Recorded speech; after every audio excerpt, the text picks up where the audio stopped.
The past year has felt oddly quiet for NVIDIA. The stock trades around $180, up roughly 29% year to date, its slowest pace since the brutal 2022 bear market when shares were cut nearly in half. For a company that delivered four-digit returns over 5 years, that calm has been mistaken by many investors as a warning sign. In reality, it looks far more like consolidation than decline.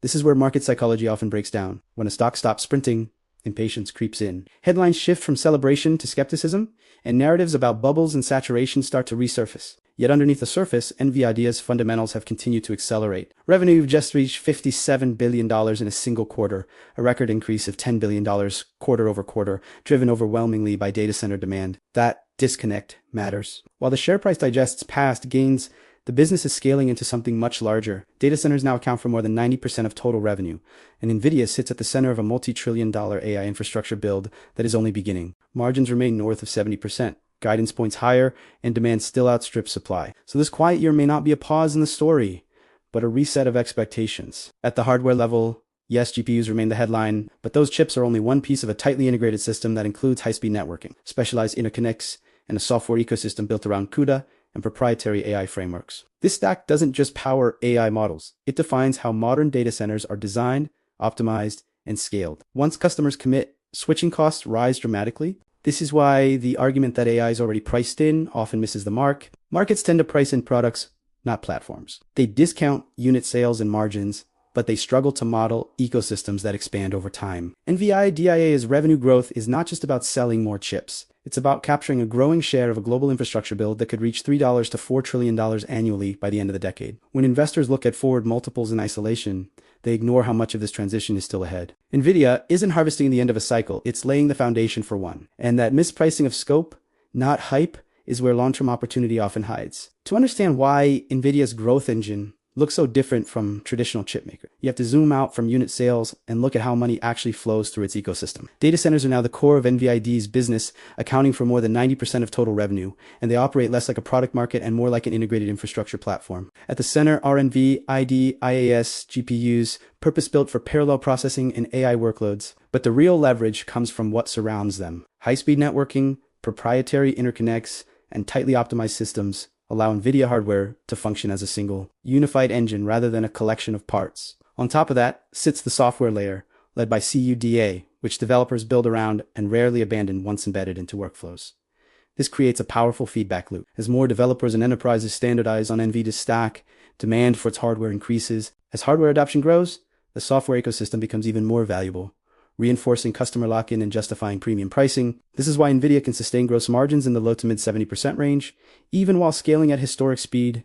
Scale amplifies this advantage. Large cloud providers and enterprises aren't just buying chips. They're building entire AI factories around NVIDIA's architecture. In that environment, pricing power comes from control of the platform, not from competing on cost per unit. This is also why revenue growth compounds so quickly. Each expansion cycle pulls more spending into NVIDIA's orbit, setting the stage for the financial acceleration we'll examine next. When investors talk about NVIDIA peaking, the numbers quietly tell a very different story. The most recent quarters delivered roughly $57 billion in revenue, representing a record-breaking $10 billion increase quarter over quarter. That kind of acceleration doesn't usually appear at the top of a cycle. It shows up when demand is still expanding faster than supply and when customers are pulling future spending forward. The composition of that revenue matters just as much as the headline figure. More than 90% now comes from data centers, a segment directly tied to global AI infrastructure build-out rather than consumer sentiment or short-lived trends. This isn't discretionary spending slowing down. It's long-term capital expenditure being deployed by hyperscalers,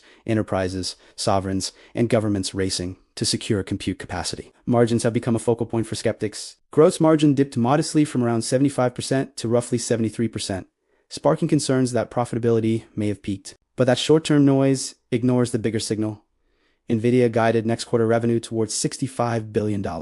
Alongside expectations for gross margins to rebound back towards 75%. That combination, higher revenue and stabilizing margins, is not typical of a maturing cycle. Zooming out, management estimates global data center capital expenditure could expand from roughly $600 billion in 2025 to between $3 and $4 trillion annually by 2030.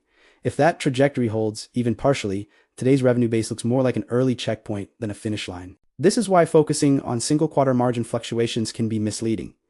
The clearer signal is demand visibility. When customers are planning infrastructure years in advance, earnings power doesn't peak, suddenly it compounds. And that brings us directly to the valuation debate that continues to divide the market. Valuation is where the NVIDIA debate becomes most emotional. At roughly 38 times forward earnings, the stock is often labeled as expensive, especially when compared to the broader market or to traditional semiconductor peers. On the surface, that concern feels justified. But valuation is never static. It only makes sense in the context of growth, durability, and scale. If NVIDIA were approaching the end of a normal chip cycle, a multiple like that would be hard to defend. The problem with that assumption is that current earnings are being generated at the very beginning of a global AI infrastructure build. Management estimates that data center capital spending could grow several-fold by the end of the decade, and NVIDIA remains the primary supplier enabling that shift. In a slower growth scenario, today's valuation likely caps near-term upside, but in a high-growth scenario where revenue continues to compound and margins remain structurally elevated, earnings can grow into the multiple far faster than many models anticipate. What looks expensive on today's numbers can quickly appear conservative if revenue expands as projected into 2026